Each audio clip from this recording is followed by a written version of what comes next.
Hello again and welcome to my channel. I'm Todd, aka Toddy, aka Body by Toddy, but my mother named me Shatadra. I just want to let my light shine and inspire you to live your best life and let your light shine through my transparency of the things that I experience in life. So let's just get into it. Today we are going to be talking about how to have a hot girl summer, celibate edition. So I understand that this year, 2019, we are supposed to be having a hot girl summer according to Meg Thee Stallion. Now, my thing is, I went and I listened to Hot Girl and I was like, okay, you're laying out the requirements of having a hot girl summer. Go out with your girls, make a couple bags of money. And then there's some things like, hopping on things that we probably shouldn't be hopping on if we're celibate. If you're not celibate, then you hop on whatever you want to hop on. But for us celibate people or us people who are trying to be celibate, we cannot fulfill all the requirements of a hot girl summer. And so since we can't fulfill them, we're just going to switch them up a little bit. But first, I just want to give like a background story to my own, celibacy journey. Growing up, I had a really weird relationship with sex. My mother, she put the fear of Rachel in me, and she literally, and pretty much she told me that she would kill me if I ever had sex. And I mean, she basically tried to do that, but someone came to my rescue, thank God. The church kind of instilled in me that I shouldn't have sex until marriage. Mean Girls told me that if I had sex, I was going to get pregnant and die. Don't have sex, because you will get pregnant and die. Don't have sex in the missionary position. Don't have sex standing up. Just don't do it, promise? That was a little extreme. But eventually, all of that went out the window. And I was like, you know what? I want to do it. And so I did it. That led me down a road of heartbreak, situationships, stress, sicknesses. If you haven't seen my video on how God healed me of herpes, go and check that out now. It's not clickbait. I had it and now I don't. Jesus healed me, but there was a process. So yeah, it was just, sex for me has always been something that was a conviction of mine, a conviction, not a condemnation. They're different, but that's a topic for another day. I don't know, I just, of course, like the way it feels. It's a natural thing. God gave us this feeling, but he gave it to us in a context to use it, which for me, that means a context of marriage. That's what his word says, and that's what I firmly believe. And I'm doing it for religious reasons and also for personal reasons. So whatever reason you're doing it for, and whether you're being abstinent or celibate, I just want to tell you a couple of things that I realized about how to remain celibate. I was celibate for about 9 months last year-ish, maybe a little bit more. And then I went to Vegas and I slipped up. But what happens in Vegas stays in Vegas, so everybody just calms down, all right? After that, I had an awakening moment where I was like, you know what? I need to be more proactive than reactive. Proactive means I'm doing things to constantly remind myself and keep myself aware of the fact that I am celibate and I cannot go out here doing everything that Meg Thee Stallion and City Girls and Cardi is telling me to do. I have to say, no, I can't do that. Instead, I'm gonna have to do this. Reactive is, dang, I did what Cardi and them said, and I'm not celibate no more, and now I gotta go back and fix what I just slipped up on. And so that's my thing. Here are some standards or some requirements or whatever you want to call it. Some things that were given to me during my last slip up in Vegas or after my last slip up in Vegas that are going to help me have my best hot girl summer and still remain celibate. The first thing.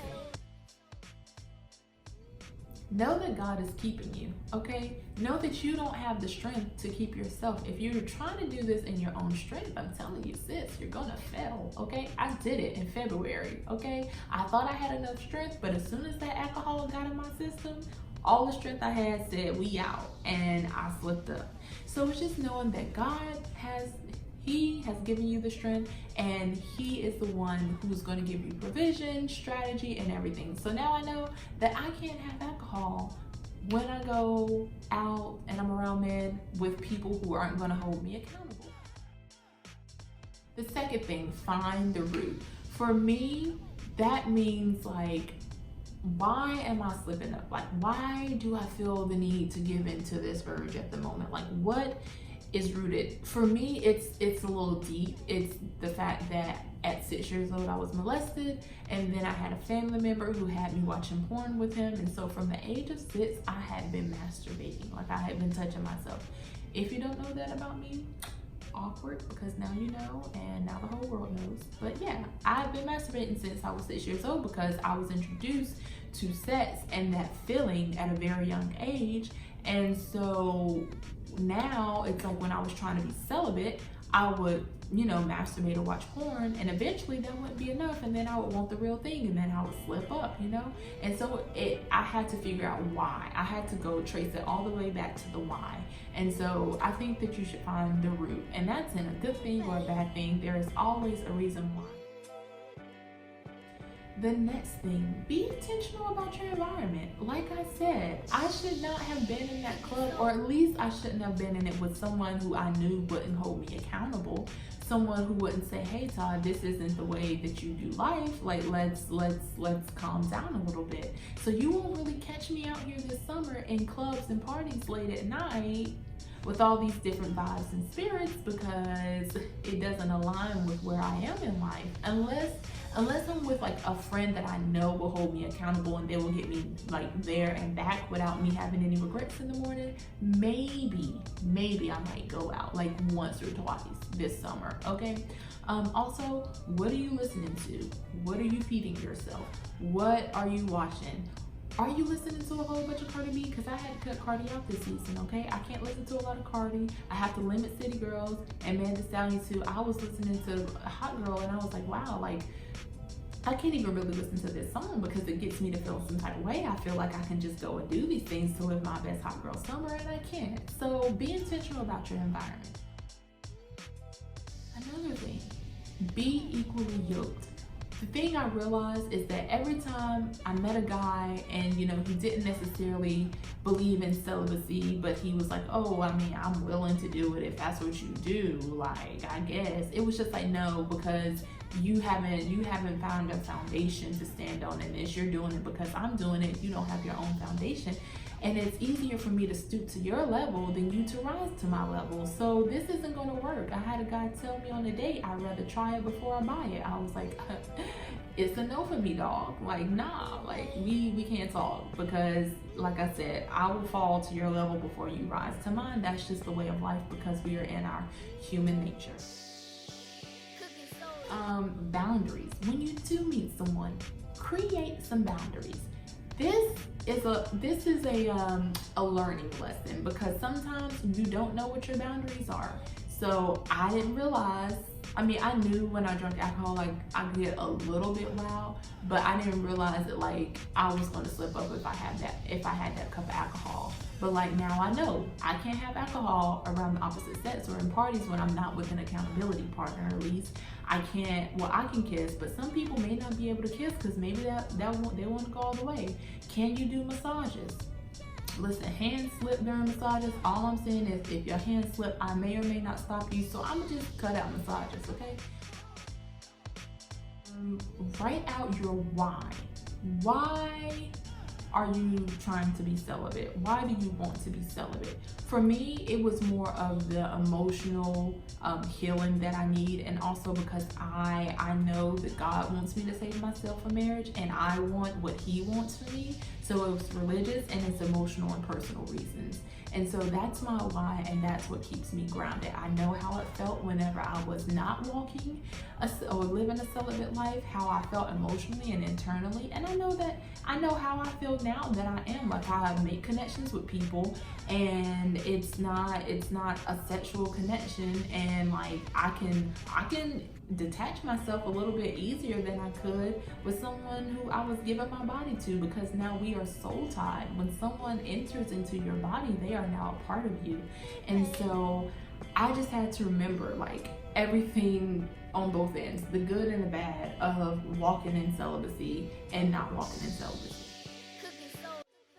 The last thing I will say is to have a healthy relationship with sex. Like I may have mentioned earlier, sex is not a bad thing. God told us to be fruitful and multiply. He put Adam and Eve in the garden naked, but they didn't really know at that point they were naked. That's another story. Anyways, He gave us this feeling, he gave us these urges, but he wanted us to contain them.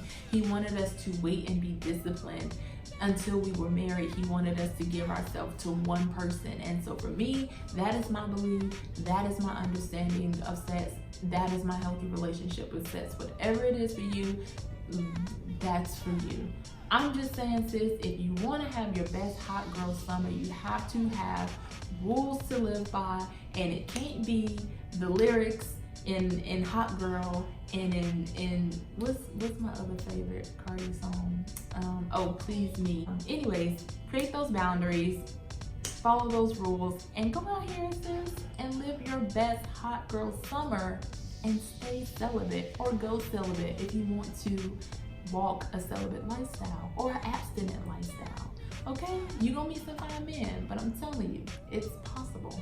You can still do this. I believe in you, and you'll just flourish. Like, you see, my skin is glowing. I feel my best self. My edges is laid. Okay, this scar felt with it. My edges is really laid. But yeah, so I hope this encourages you. I hope that you go out here and you live your best life, and share this, like, comment, subscribe, do all of that. Okay, I will be talking to you later.